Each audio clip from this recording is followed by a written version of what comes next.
कैसे हैं आप लोग। ध्यान दीजिए, हम लोग राम नरेश त्रिपाठी जी द्वारा रचित पथिक नामक कविता का अध्ययन कर रहे थे, जिसमें एक राहगीर, एक यात्री, एक पथिक जो है वो समुद्र के किनारे खड़ा होकर सूर्योदय के सुंदर दृश्य को देख रहा है। पीछे पेड़ पौधे हैं, पशु पक्षी हैं, फूल खिले हुए हैं और सामने अपार सागर, दूर दूर तक पानी दिखता है। उस पानी में से निकलता हुआ सूर्य दिखाई देता है। जब आधा सूर्य निकलकर सामने आया तो ऐसा लगता है मानो लक्ष्मी जी के लिए सोने का मंदिर बना हुआ है और उसी मंदिर का जो ऊपर का गुंबद है वही सूर्य दिख रहा है। या फिर ऐसा लगता है कि मानो लक्ष्मी को अपनी धरती पर लाने के लिए समुद्र ने सोने की सड़क बनाई है अपने पानी के ऊपर। इस तरह से पानी चमक रहा है। यहाँ तक हो गया था। इसके बाद अगला जो हमारा छंद है मैं उसको पढ़ता हूँ, आप लोग सुनिएगा कि निर्भय दृढ़ गंभीर भाव से गरज रहा सागर है, लहरों पर लहरों का आना सुंदर अति सुंदर है, और कहो यहाँ से बढ़कर सुख क्या पा सकता है प्राणी, अनुभव करो हृदय से हे अनुराग भरी कल्याणी। यहाँ पथिक जो है यात्री वो अपनी पत्नी संबोधित करता, बुलाता है, पुकारता, कहता हे अनुराग भरी कल्याणी। अनुराग का माने होता है प्रेम, ठीक है। इसमें देखिए एक होता है राग और दूसरा है अनुराग। राग जो होता है ये भी प्रेम है और अनुराग भी प्रेम है। राग मोह जनित प्रेम है, यह मोह से युक्त होता है। इसमें आदमी अपने प्रेमी को, अपने प्रिय को छोड़ना नहीं चाहता। और यह अनुराग है, यह शुद्ध प्रेम है। इसमें व्यक्ति अपने प्रिय के भलाई के लिए, अगर सामने वाला जिससे प्रेम है उसकी भलाई हो रही है तो कुछ भी त्याग करने के लिए तैयार हो जाता है। जिस प्रेम में समर्पण हो उसको अनुराग कहते हैं और जिस प्रेम में स्वार्थ की भावना हो उसको राग कहते हैं। जब अपने भले के लिए प्रेम किया जाए वो राग है, वही मोह है, और जब सामने वाले के भले के लिए प्रेम किया जाए तो वही प्रेम है, वही अनुराग है। तो कहता है हे अनुराग भरी कल्याणी, मतलब जो कल्याण करेगी। और पत्नी स्त्री घर की भलाई ही करती है।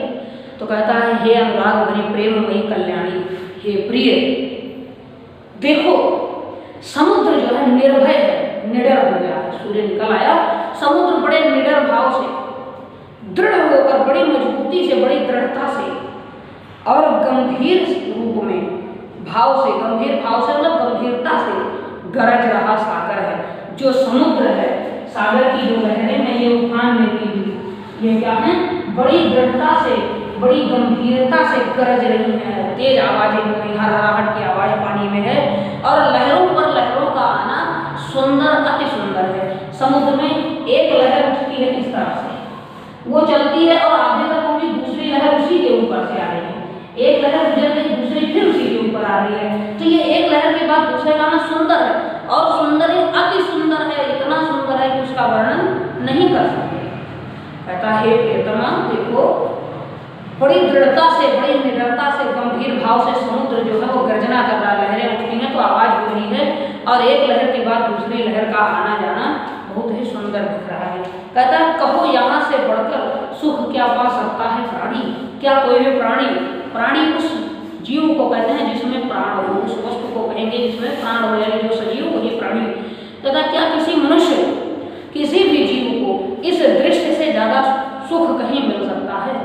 जैसा मनोहर दृश्य है कि पीछे बाग बगीचे में फूल खिले हैं, पक्षी चहके, सामने समुद्र से निकलता हुआ सूर्य, ऊपर आसमान में घूमते हुए बादल, ठंडी ठंडी हवा चल रही है, मधुर मनोहर मौसम है। ऐसे में हे कल्याणी बताओ कि क्या किसी मनुष्य को इससे ज्यादा आनंद कहीं और मिलेगा? क्या कुछ ऐसा भी है जिसे देखकर इससे ज्यादा खुश होगा मनुष्य?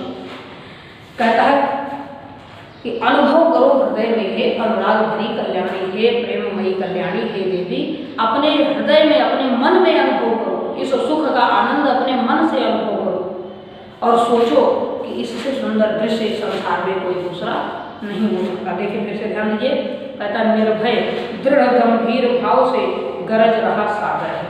सागर अर्थात समुद्र निर्भय होकर अर्थात निडर होकर, भय से रहित है, उसमें कोई डर नहीं है, वो बड़ा दृढ़ है, बड़ी मजबूती से, जोर से और गर्जनाएं कर रहा, दृढ़ भाव से, वो गंभीर स्वर से वो गर्जना कर रहा है। फिर लहरों पर लहरों का आना सुंदर अति सुंदर है। एक लहर के बाद दूसरी लहर का प्रवाहित हो जाना, जैसा कि मैंने है, एक लहर जाती है, दूसरी उसी के ऊपर से होते हुए फिर निकलती है। ये अत्यधिक सुंदर दिखाई देता है।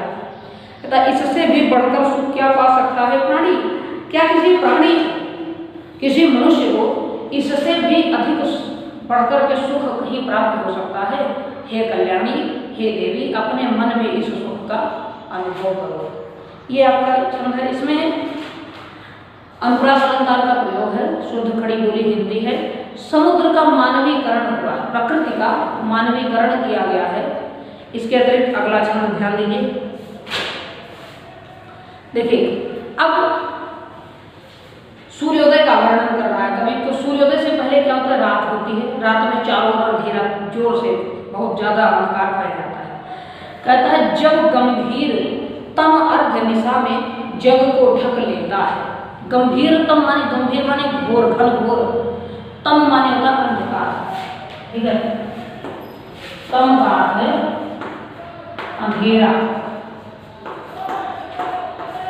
तो जब जोर से अंधेरा फैलता है, गंभीर अंधेरा फैल करके जग को ढक लेता है, पूरे संसार को ढक लेता है और अंतरिक्ष की छत पर तारों को छिटका देता है। अंतरिक्ष की छत, देखिए, धरती से आकाश के बीच, यदि आपका पृथ्वी का तल है और यह आपका आकाश का तल है, इसके बीच जो जगह है उसे अंतरिक्ष कहते हैं। तो रात्रि क्या होती है? अंतरिक्ष में तारों को बिखेर देती है। आकाश में तारे लगे हुए हैं। तो कवि कहता है कि जब आधी रात को अंधकार जो है वो पूरे संसार को ढकता है, तो तारों को आसमान में बिखेर देता है। और सस्मित बदन जगत का स्वामी मृदु गति से आता है।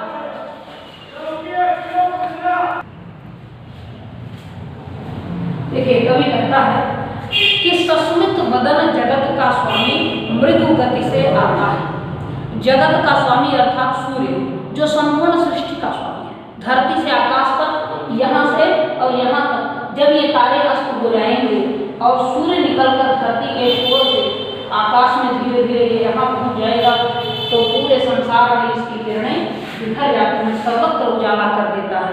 इसीलिए सूर्य को जगत का स्वामी कहा गया है।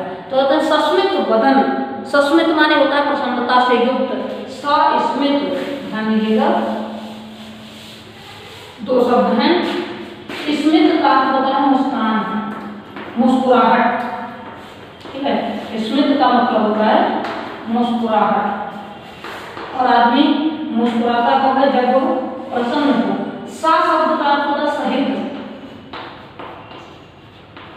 तो सस्मित, जब इसमें इसको जोड़ देंगे तो सस्मित का मतलब मुस्कुराहट से युक्त होकर के। जगत का स्वामी अर्थात सूर्य सुबह के समय रात के बीतने पर, रात में तो अंधेरा फैल करके संसार को ढक देता है और आसमान में तारे छिटका देता है। प्रकृति का मानवीकरण, तारे को कोई छिटकाता नहीं, वो तो खुद ही दिखाई देने लगते हैं। लेकिन यहाँ इसको हम मानते हैं कि छिटकाया, प्रकृति ने बिखेर दिया तारों को। तो सुबह होते ही जगत का स्वामी, संसार का जो मालिक है, जो सूर्य है, चराचर का स्वामी, जीवन देने वाला, वह हंसता मुस्कुराता सा मानो जाग रहा हो। जैसे छोटा सा बच्चा सोया हो और हंसते हंसते उठ जाता है, ऐसे सूर्य भी हंसता हुआ सा दिखाई देने लगता है। और तब होता क्या है कि तट पर खड़ा गगन गंगा के मधुर गीत गाता है। तब मैंने आपको बताया था कि इस तरह से समुद्र है, इसके दूसरे किनारे पर सूर्य निकल रहा है और यहाँ कहीं आप खड़े हैं तो ऐसा लगता है जैसे गगन गंगा, आकाश की जो गंगा है, पूरा आसमान ही एक नदी, एक गंगा मान लें। यहाँ आकाश गंगा की बात नहीं, आकाश रूपी गंगा की बात नहीं है। पूरे आसमान को ही एक गंगा नदी की तरह बड़ी सी नदी मान लीजिए। और जैसे कोई व्यक्ति उस नदी के तट पर खड़ा होकर गीत गा रहा हो, ठीक ऐसे ही सूरज भी धीरे धीरे निकलता हुआ दिखाई देता है।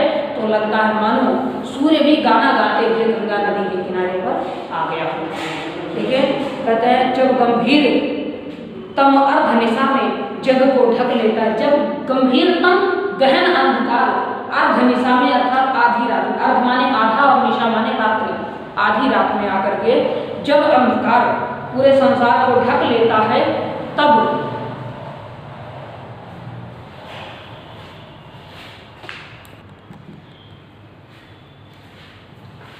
हाँ, तो देखिए हम लोग बात कर रहे थे अपनी कविता की। थोड़ा सा व्यवधान आने के कारण मुझे बीच में रोक देना पड़ा था। फिर से ध्यान दें, सूर्योदय होता है। हम लोग पढ़ रहे थे कि आधी रात के समय जब घोर अंधेरा फैलता है और पूरे संसार को ढक देता है, अंतरिक्ष रूपी छत पर चारों ओर तारे बिखरे हुए होते हैं। इसके बाद फिर कवि कहता है कि सस्मित बदन जगत का स्वामी मृदु गति से आता है। मैंने आपको बताया सस्मित बदन, स्मित और स माने सहित, स्मित माने मुस्कुराहट, सस्मित मुस्कुराहट के साथ मुस्कुराता हुआ खेलता हुआ जब जगत का स्वामी अर्थात सूर्य मृदु गति से, मृदु माने होता सुंदर, मृदुल, कोमल, यहाँ मृदु का अर्थ है धीरे, मृदु का अर्थ है धीरे। सूर्य आप देखिए धीरे धीरे आकाश में निकलता है, सूर्योदय होता है धीरे धीरे वो आसमान में चढ़ता चला जाता है। ऐसा नहीं कि उदय होते ही सीधे पहुंच गया, नहीं। तो कहते मृदु गति से वो दिन का जो स्वामी है वो सूर्य ऊपर आता है और तब तट पर खड़ा गगन गंगा के मधुर मधुर गाता है। तब वो गगन गंगा के, ये आकाश जो अनंत है, इस आसमान रूपी गंगा के किनारे पर यहाँ कहीं पर खड़ा हुआ ये सूर्य मधुर गीत से मानो गुनगुनाता हुआ दिखाई देता है। मधुर गीत इसलिए कहा क्योंकि उस समय सारे चिड़िया, जितनी चिड़िया होती हैं, सारे पक्षी सूर्य की ओर मुख करके बोलने लगते हैं, चहकने लगते हैं, तो लगता है मानो सूर्य उन्हें पक्षियों की आवाज के माध्यम से गीत गा रहा है। फिर जब सूर्य इस तरह मुग्ध होता है, हंसता हुआ दिखता है, तो एक ओर जहाँ सूर्य उदय होता है दूसरी ओर वहीं चंद्रमा अस्त होता जाता है, नीचे की ओर चंद्रमा और धीरे धीरे नीचे जाता है। तो ऐसा लगता है मानो वो सूर्य को तेजस्वी होता देखकर मुस्कुराते हुए चला जा रहा है। तो कवि कहता है कि उससे ही विमुग्ध होकर के चंद्र भी हंस देता है। चंद्रमा को देखकर ऐसा लगता है कि मानो सूर्योदय का सुंदर दृश्य देखकर चंद्रमा भी मुग्ध हो गया है, मुग्ध अर्थात प्रसन्न हो गया है, मोहित हो गया है और विहंस देता है, हंस पड़ता है।